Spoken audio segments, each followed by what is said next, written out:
Okay, on and live, and we're going over Artemis Worm, who hasn't joined us yet. I don't know if he'll be showing up or not, but he's recommended this thing. This is an RPG consent checklist type thing that we'll be going over. So far, just joining me in the chat is Pip Squeak. How you doing, Pip?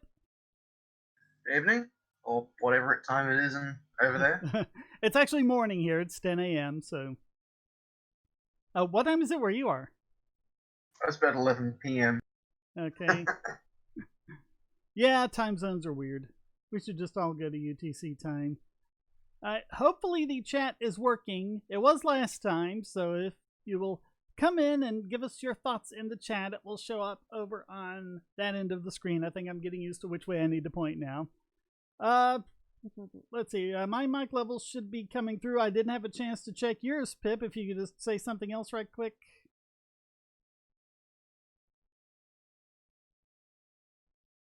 Hello, Pip. Yep, it's in there. Okay. Yeah, we're all showing up in the yellow on my end, so I'm guessing that's going to go. Beep boop. Hello, Russian bot. Captain Pip Squeak. Is that you, Pip, or is that someone else using your name? Yes, that's me. Okay. Well, at least we know it works, so.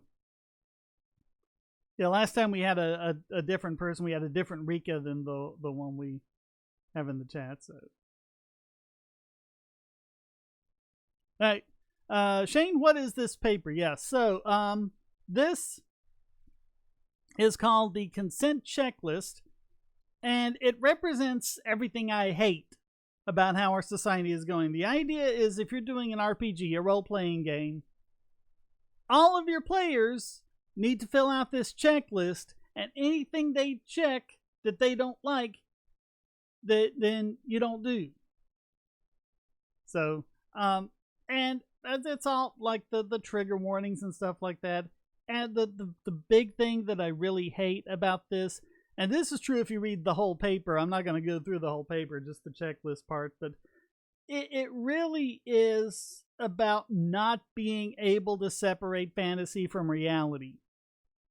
Because I've role-played lots of times. I role-played at conventions with people I didn't know, and I had regular role-playing games with people I was good friends with, and we do all sorts of things in the games, and we'd hate each other and fight each other and flirt with each other and do all sorts of things, and we knew it didn't, bleed over to reality. So I don't know what it is today with people not being able to tell fantasy from reality, but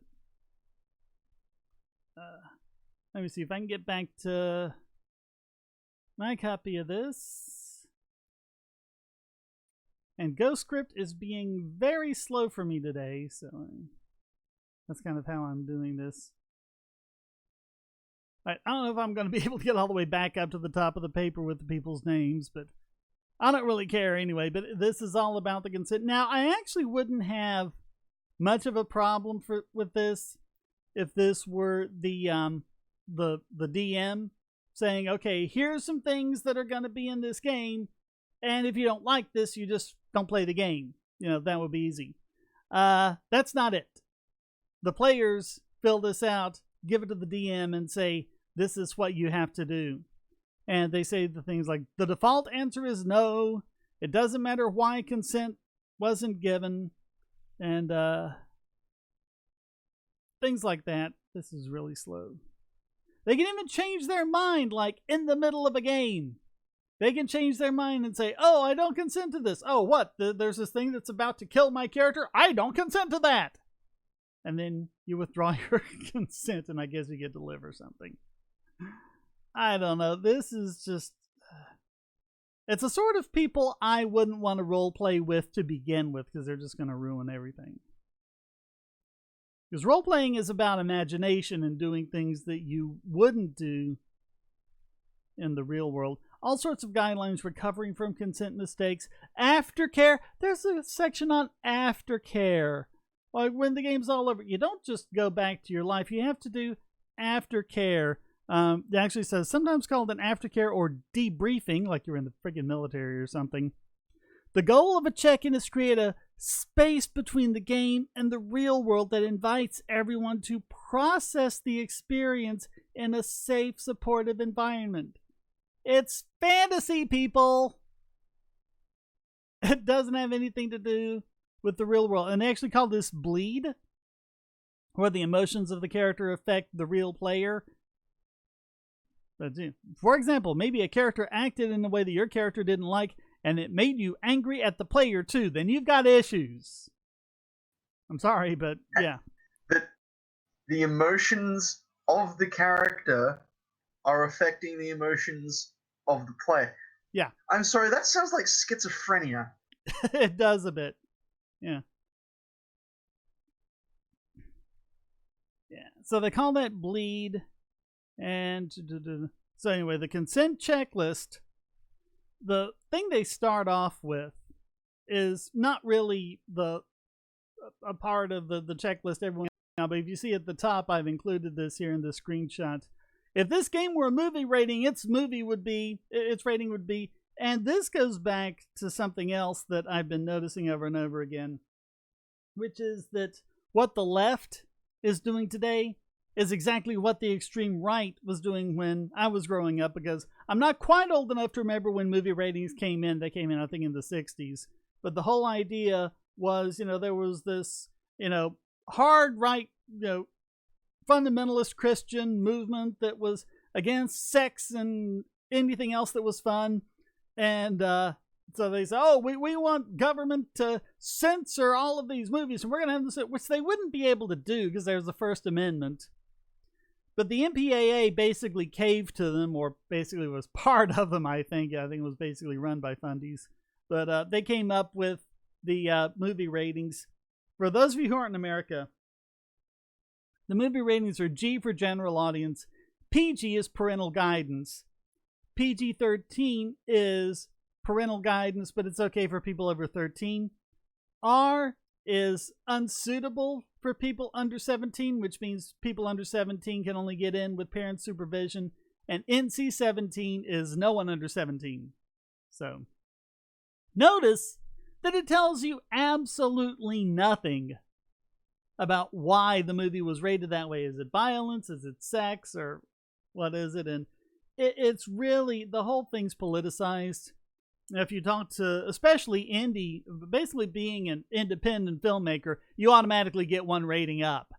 There are things that they've done that would easily be an R if it's a studio movie, and they give them NC-17, and they have to kind of censor their movie and get it back down to a more decent rating. And this used to be on Netflix. I'm not sure if it still is, but there's a film out there called "This Film Has Not Been Rated." That's the title of the movie, and it's this whole expose of this movie ratings thing. So, but this is another example of how this modern left, this social justice left, is exactly like the fundamentalist Christians were when I was growing up. So, all right. So with this checklist, again, I wouldn't really have a problem if the DM made the checklist and said, okay, these are the kinds of things you'll experience in the game, so be aware of that, and then you can play it or not. But no. Players give this to the DM, and they demand that the DM follow it. So green is enthusiastic consent, bring it on. And if you actually read the paper, what it means is it's optional. You can do it. Yellow is okay if off stage, might be okay on stage, but requires discussion ahead of time, so take away all the surprise. And then red is hardline, do not include. So this is all, basically everything is prohibited unless the players have checked it in green or maybe yellow. So, if they haven't specifically approved it, you can't do it. So that just seems to be how these people think. So, all right. So I guess the first category there is horror. And the first one is odd. It's bugs. This is incredibly tame for horror. I mean, I guess you could have like a Starship Troopers type thing, giant alien bugs. That's what they're talking about. Like, whoever wrote this clearly has not played things like Call of Cthulhu. It's like, why is existential horror not on this list? I mean, come on. Oh, yeah. Is there a checkbox to consent to being attacked? We'll get there, spammers mail. So yeah, bugs, I guess, like spiders, like the movie Arachnophobia, for example.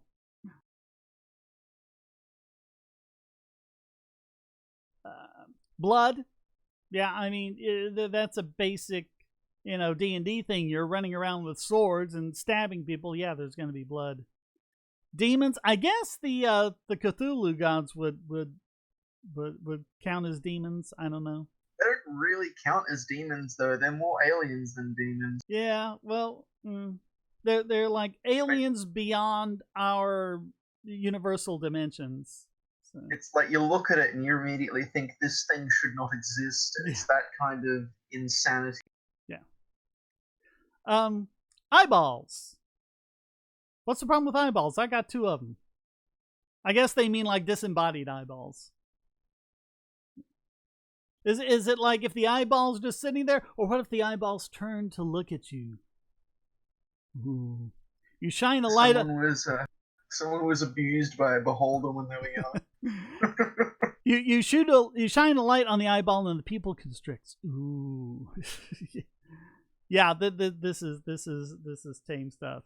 So, unless you mean a giant eyeball, like in the 11th Hour, Matt Smith's first Doctor Who episode, the enemy alien was basically a giant eyeball. So, all right, gore, guts. I guess that's related to blood. Harm to animals. I mean, if you're attacked by, a minotaur or something like that, does that count as an animal? Well, even then, it's like, who do your role players? What's the party like? If the party gets attacked by a bunch of angry rabid wolves, and there's multiple ways of solving that problem. Yeah. Like, this is ridiculous. Yeah, I mean, what harm you choose to do is up to you. You could attack them, you could run away, you could think of something else. So. You could cast spells to make them not see you anymore. Like, come on, this is like fantasy. I'm thinking of fantasy role playing. It's role playing. Yeah. Come up with whatever the hell you want. Harm to children. I mean, I could see why you wouldn't want harm to children. I'm just thinking, you go into this, you check R for red hardline, no harm to children, and then your character's a child. Hey, you can't harm me. I don't take any hit points. 'Cause I'm a child, you can't harm children.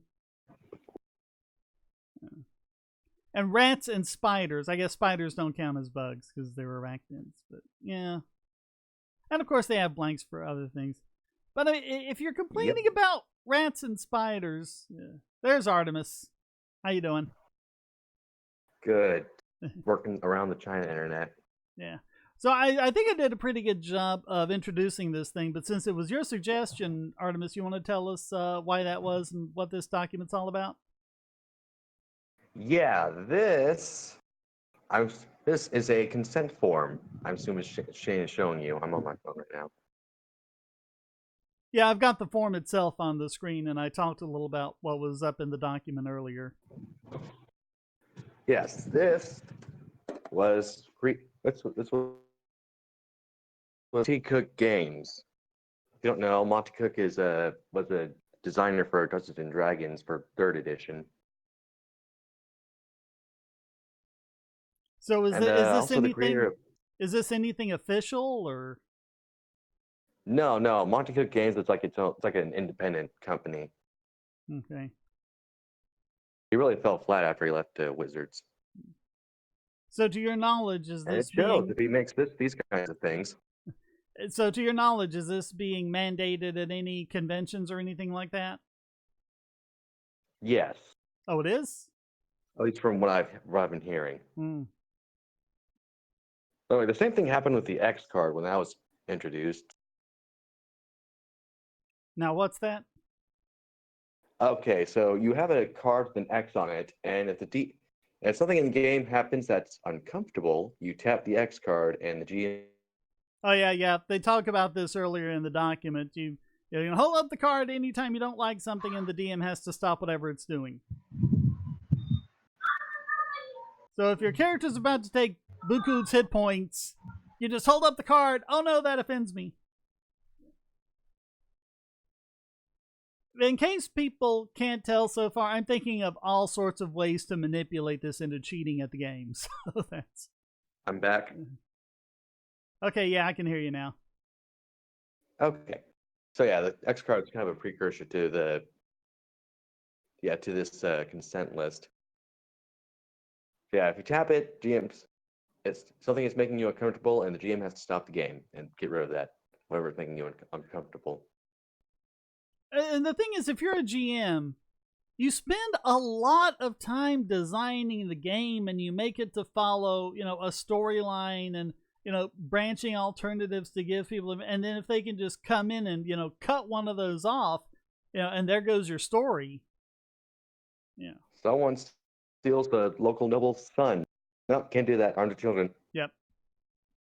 Yeah, we've been through that first section where if you don't like bugs, rats, spiders, or for some reason eyeballs, I was having trouble figuring that one out. I don't know, beholders? I don't know. Or is it just every eyeball, including the ones in our heads? It just says eyeballs. There's a skeleton inside someone. Inside everyone. Yep. Like, the GM can't make you close your eyes and make you put your hands in a bowl of grapes. Okay. It's like that old Halloween trick where they make you think they're eyeballs. Yeah, the haunted house thing, yeah. Yeah. All right. Well, shall we move on to relationships? Because I think this is really where you're seeing, the inability to separate fantasy from reality that's just pervasive throughout this document. So romance, I mean, you can just hit R next to romance and I guess just automatically it's like straight party voting. You just vote all the Democrats. So no romance at all.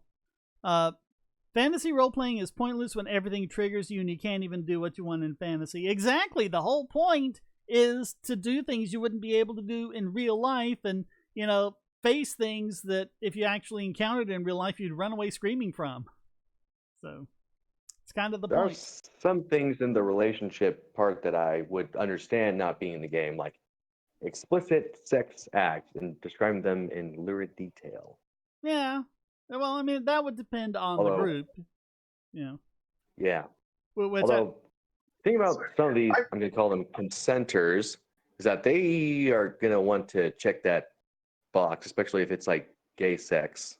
The green part, I mean. Yeah. If you're not okay with that, you're a homophobe.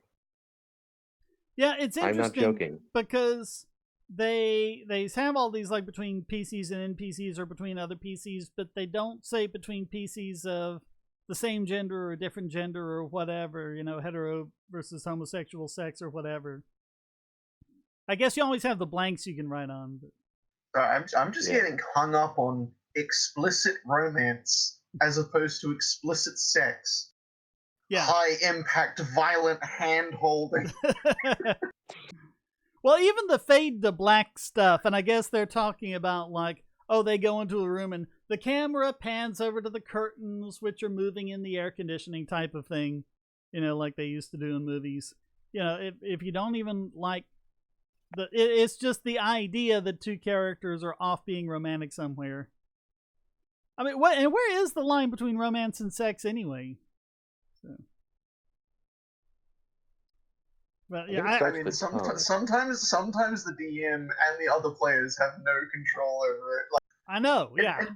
It's kind of a good thing because it generates hilarious lines like the paladin suddenly screaming in the middle of a bit of downtime. There aren't enough virgins in this. You cut off there, Pip. Oh, sorry. I was in a game once where we've had a bit of downtime as a party, and of course there was a unicorn in the party, and unicorns tend to get really antsy if there aren't enough virgins around. So the paladin just completely out of nowhere just screams at the top of his lungs in frustration, "There aren't enough virgins in this party," which was freaking hilarious. For some reason, it keeps this list would kill moments like that. For some reason, Pip, it keeps cutting you off right after you say the word virgins. I'm not sure what that's all about. I'm being censored. Okay. That would be Discord doing it, by I the think way. you can skip over romance. Yeah. But, I mean, it's kind of the same thing. And then there's explicit between PCs and NPCs, which is where a character gets romantic with someone who's actually played by NPCs, or people who are played by the GM. They're not actual players in the game. They're other people you just kind of meet. Just tell I take the kobold gently by the hand. No, that isn't happening. Fade like, no! I have had moments like that where the DM just loses control of the NPCs. I look the troll lovingly in the eyes. And then between PCs is between two player characters. And this is something else they make a big deal of in the document.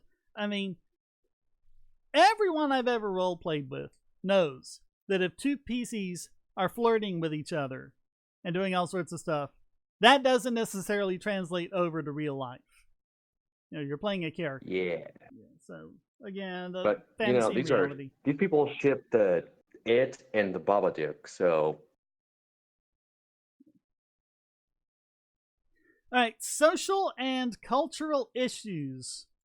Homophobia, does that include if someone put, same sex in relationships and click and check the R for it if they wrote it in? What this is supposed to be about the DM, but what if one of the other players does something that person sees as homophobic? Oh, and what if this is supposed to be like a medieval society? Oh. Yeah. If it's supposed to be, like a church-run society that's extremely racist and homophobic by its nature. And what if this is a medievalistic society and, it's kind of expected to have those things? Yeah. No, can't have that. I like how they go homophobia, racism, and then real-world religion. We can't have Christianity in our games, okay? I've got a character that's a Buddhist. That's not allowed. On the racism thing, it's like I'm playing a dwarf. If you take R to racism, do I still get my +2 bonus against giants? That's in the game rules. These races do not like each other in universe. You're just gonna retcon that? Is it racist to require more hit points to kill a giant than to kill a dwarf? Yeah. Is that racism? Yes. Good job, man. Yeah, Jacob, we're getting a lot of miscellaneous noise from your end. Yeah. I moved back to my computer. Right. I'm going to use my phone. Yeah. All right, and then sexism and specific cultural issues, which is nice and vague. I don't know what your left shoe is not on your head. But my character is Vermin Supreme. That's his right shoe, you bigot. Ah. If you wear your right shoe, it's a bigot. If you wear your left shoe, then you're a champion for social justice. No, it's the other way around. Oh. Because I thought the left was all for the social justice. That's what the fascists want you to think. Ah. Okay, that would explain a lot, actually. But anyway. Mental and physical health. Yes, you can click R next to that. I'm against mental and physical health. I do not want anyone in this game to be mentally or physically healthy. You want to play Call of Cthulhu. Cancer, that hasn't come up in a whole lot of role-playing games that I've played. Is that an issue anywhere? Because cancer is like something that takes years, and a role-playing campaign will take a few days. I don't think. My GM usually lets us use cure of disease on that. Yeah, that's true. That's true. It just cast a spell. If it does come up at all, it's usually a thing for flavor text for NPC, like the old mentor guy, and if you're playing in like a modern campaign, or if you're playing like Shadowrun or something, you might find some like medical records in some corp office somewhere that says he has cancer. It's like it's flavor text. Mm-hmm. Right. It's to make the character more interesting. Claustrophobia, again, not sure what they're talking No more about. dungeons. Yeah. No more dungeons. I mean, if you're down, crawling in this, secret tunnel from one dungeon to the next, what if one of the players is claustrophobic? You know the traps where the walls close in? Yeah. Can't have that anymore. Yep. Yeah. Freezing to death. What the heck is What the heck is gaslighting? It's lying, but SJWs use it to mean like something. The Wikipedia article says it's like using deception to make it seem like you're telling the truth, but you're actually lying. Like, give me an example.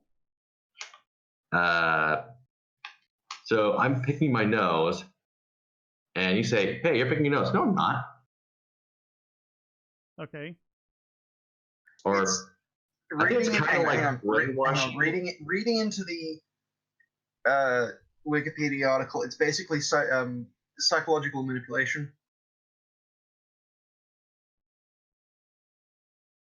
I don't know. You know how people just attribute that to absolutely everything, and it's meaningless now. Yeah, but anyway, paranoia is out of the question now. Like, whatever definition it is, can't play paranoia now.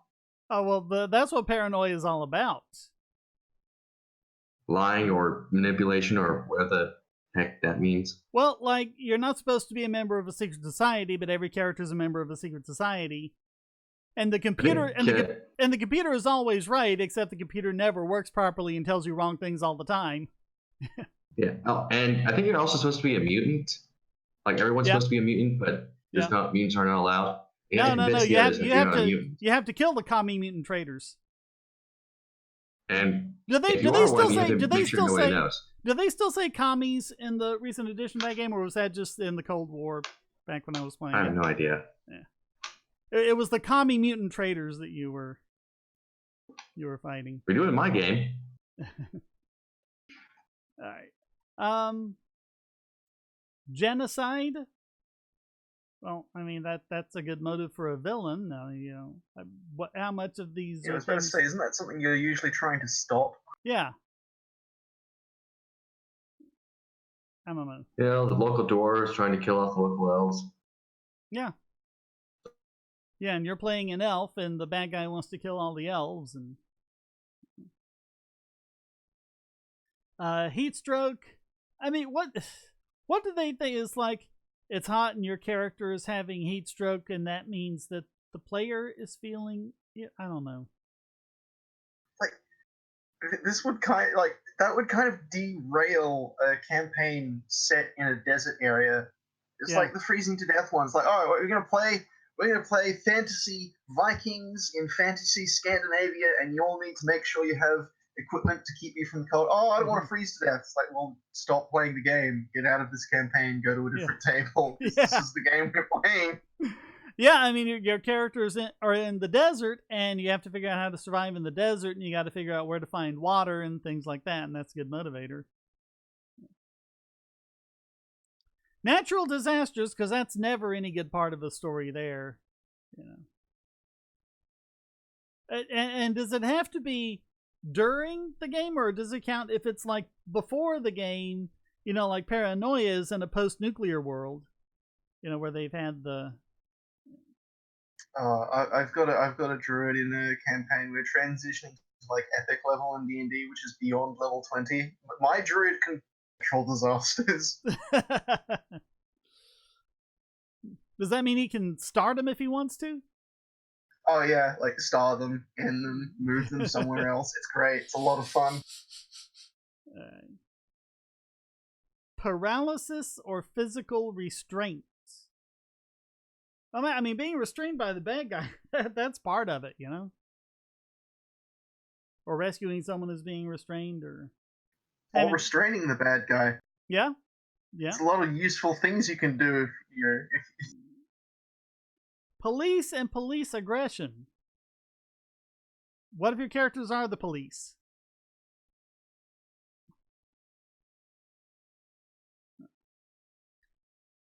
Pregnancy, miscarriage, or abortion. Again, I haven't been in many campaigns where that's come up. That doesn't really seem to be an issue. Self-harm. This is a dumb one to put on the list. If you don't want self-harm, don't harm yourself.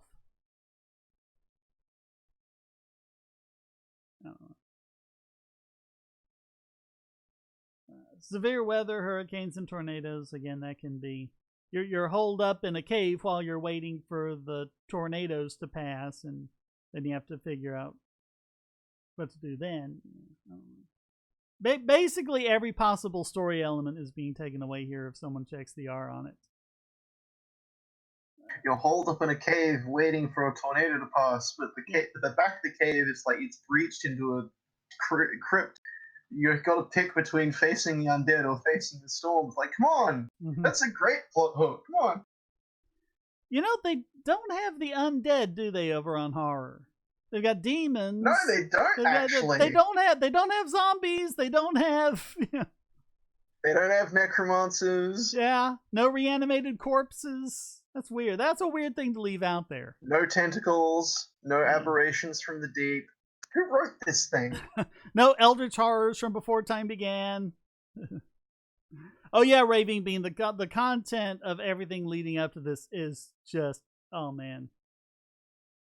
Do you have a link for this, Jacob? I couldn't really find one because I have the one that you gave me to download, but I was thinking of a link to put in the show notes so that people can see it. Yeah, hold on.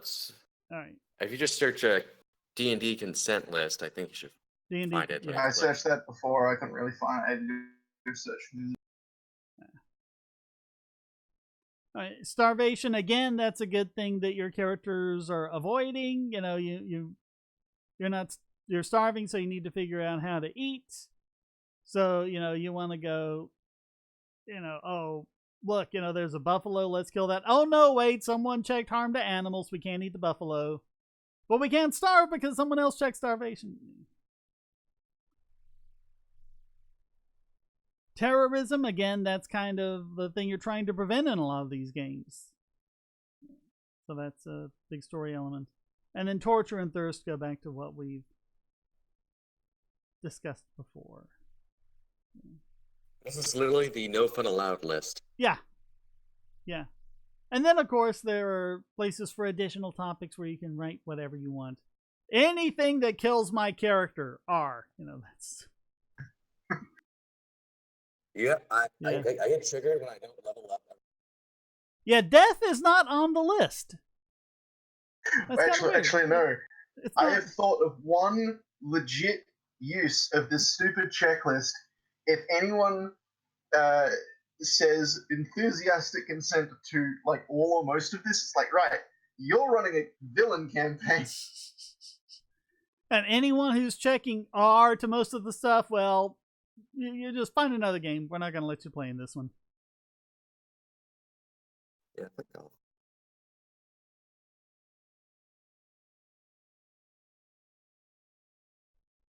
And again, I wouldn't really mind it if it's if it's like a convention situation when people don't really know what they're getting into, and so the DM does this to kind of let people know what to expect in this game, so that they'll know if they're okay with it or not. This list would be redundant. You wouldn't need this list. You would just need a content warning. Right, yeah. And a rating, like R-rated, violence, drugs, animal abuse.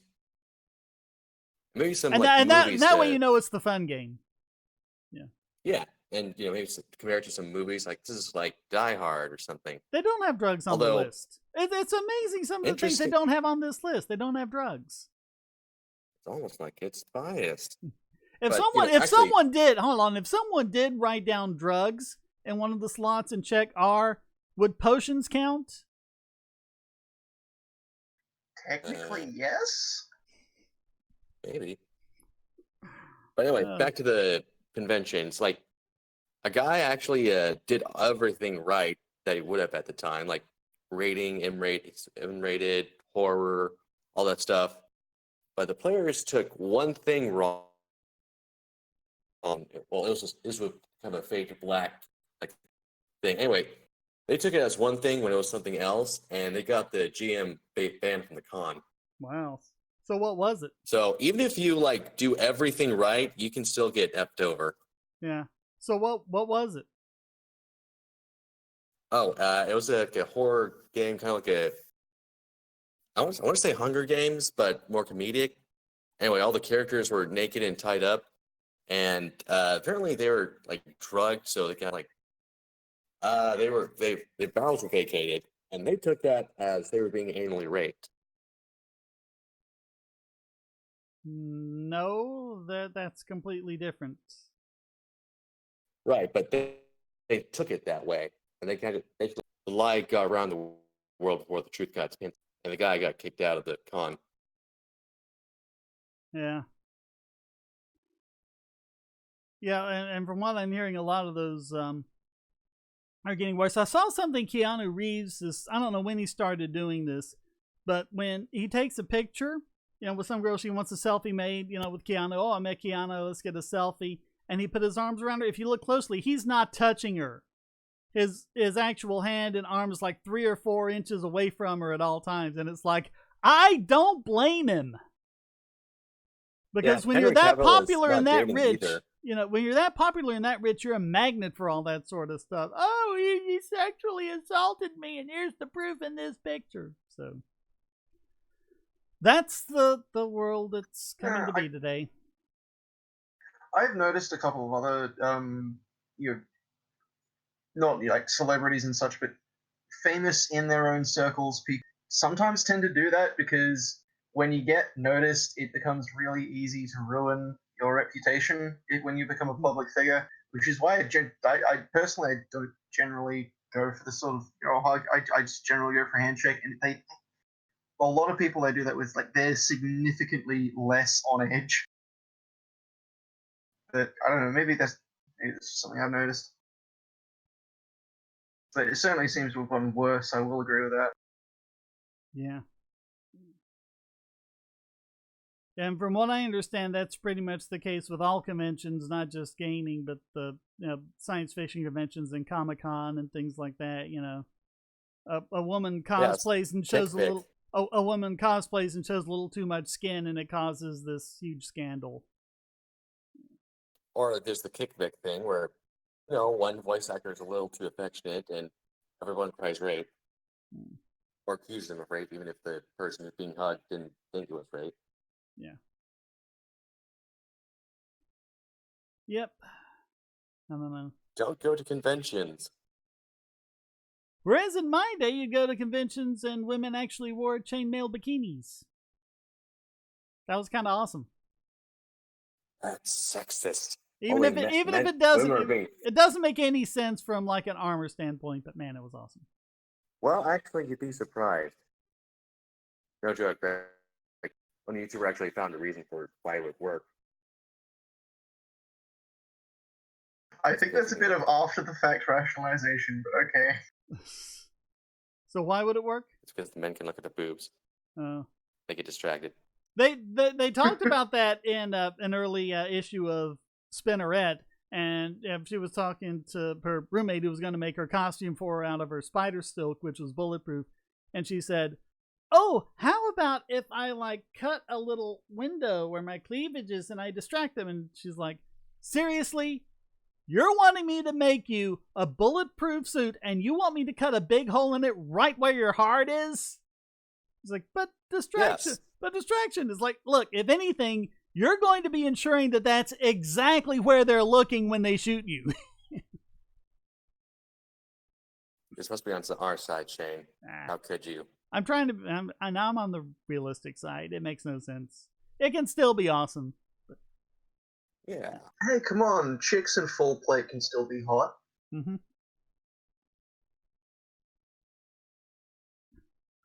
isn't ineffective, although kind of it gets I've told it can be uncomfortable if your like chest is not strapped down, if they're like moving around all the time, jostling everywhere.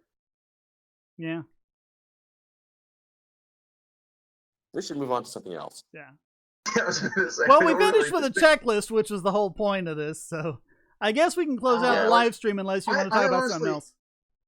Sorry, I No, we can honestly do that. don't get the point of this checklist. Like, fading to black, isn't that just sort of community standard? Yeah, I mean that's like It's like there are certain things going into an RPG game, even with friends you know well, that you just assume by default it's going to be this. By default, you just don't play out sexual scenes between any characters because that's not something you do at a table. yeah. Oh, you should have seen like the PDF document that's most of it before the list.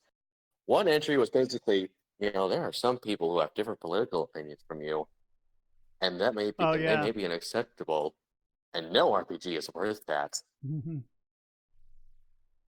Yeah, we're there's dealing some. with. I'd probably read out more of this, but Ghostscript is being very slow for me today for some reason.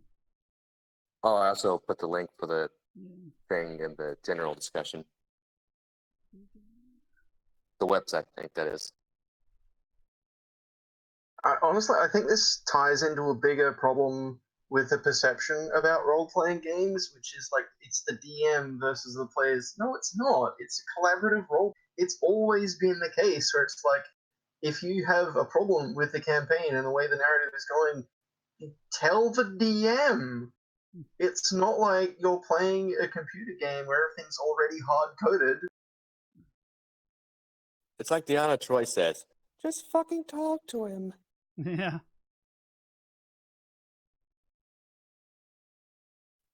Why can't we Yeah, just do and Star Trek and be adults? Well, like these additional resources, like I think this is what you mentioned, the X card. Oh, you can edit out any content you're uncomfortable with. And then there's No Thank You Evil, a built-in way to stop, pause, or change the direction of the game. Players can use the No Thank You Evil token at any time. The same page tool, and of course, the gender pronoun name tags. Yeah. With a variety of genders.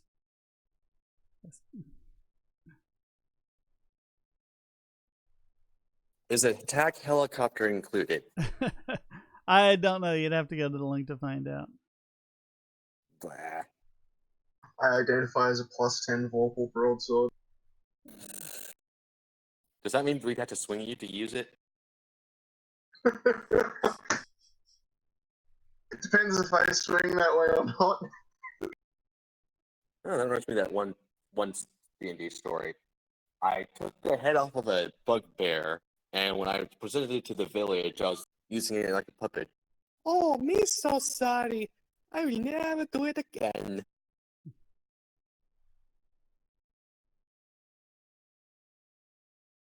Too much? I'm just looking through this document to see what other ridiculous things are in it. Okay. And then I kicked the bugbear head like a football.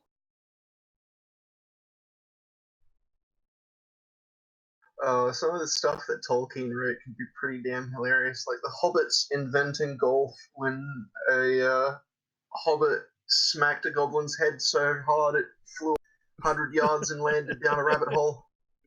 That's funny. I wonder how much. There Tolkien stuff was is there on was this a list. this wasn't an RPG thing. It was just like one of those single panel comics, but it's like a caveman and he's got a stick and he's got a rock and it's like, I could hit this rock with this stick and it might roll into that hole. And the caption was, when man invented swearing.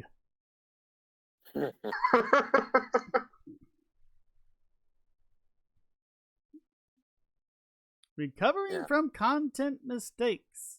Don't say I'm sorry. This is the BDSM part. Don't say I'm sorry if anyone was upset. That is a weak apology that doesn't acknowledge that someone is upset. I'm sorry you feel that way. I'm sorry you're upset doesn't acknowledge that you're upset. I don't know. Yeah, because it's stupid. What you're being upset by is stupid. You are dumb. So we've gone for don't say sorry because you didn't do anything wrong to sorry isn't good enough. Oh god, these people.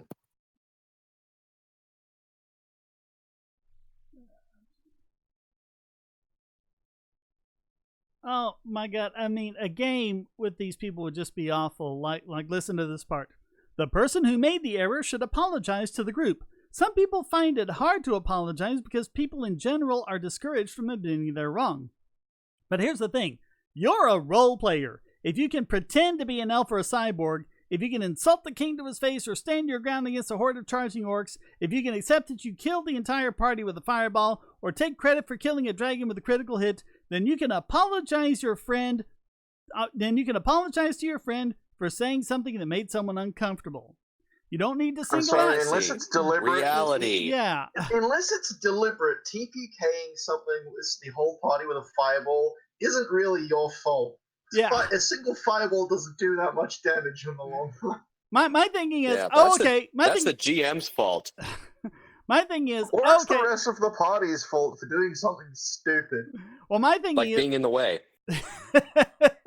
Well, my I'm thinking going to of put this, a time-delayed fireball here, and then everyone walks up to it. It's like, Ooh, shiny. now my thing reading this is like, if you can pretend to be an elf or a cyborg, you can pretend to apologize. Or you can pretend not to be a bitch. Now that might be beyond their capabilities. Yeah. Like, if a game covers content you don't like, don't play the game. I mean, how hard is that?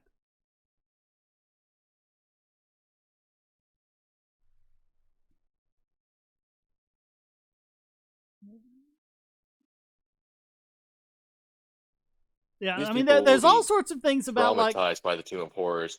there's all sorts of things you hear, like stopping the game every so often just to make sure no one is uncomfortable and to remind them that they're allowed to leave an uncomfortable situation or whatever.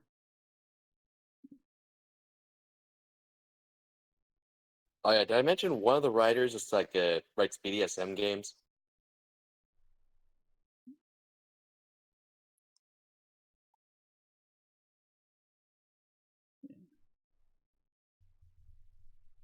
Because they are. I'm looking through this PDF. I got the no thank you evil mechanism. Yeah. It's a game we created for family, i.e. a game we created for emotional toddlers. Yep. And their cats. But again, it just goes back to the recurring theme here is not being able to tell fantasy from reality. There is an entire section in the Dungeon Master's Guidebook, which is supposed to be the primary resource for a DM on things like encounter difficulty, how hard to make a dungeon run, so it's fun for everyone. This stuff No, that's the Pussy already 5th edition exists. stuff. No, that's the Pussy 5th edition stuff. AD&D, you just threw whatever was on the random tables. Party encounters a dragon? Suit up. Spammer's Mail. I'd like to think it lists as a red herring. Anyone that doesn't tick green is excused from the game. There you go. If you click yellow or red to anything, bye. This game is not for you. If you could bring the list and all the stuff isn't ticked green, bye. Bye-bye. Raving Beam mentions the GM-less cipher system we like to call Veto RPG. You know what he's talking about? Nope. Sounds horrible. Charles Kozak, if I'm playing a traditional RPG, I'm doing it with friends that think such as myself. 2 genders only and anything goes. If someone gets offended, they know how to leave. Yep. I mean, in my games, you can play a transgender character, but you're going to incur a penalty to charisma. 246, I don't know if you want to be calling other people nerds with that as your username. I mean, You might Sorry, what? seem to. I was talking about this. No, I said transgenders. No, I was talking to 246 trinitromethylbenzene. I don't know what that is, but it sounds explosive. So. Nah, it's not explosive. It doesn't have enough nitrogen in it. Oh. So trinitro isn't it? What if it was quad nitro? No, more nitrogen, more unstable.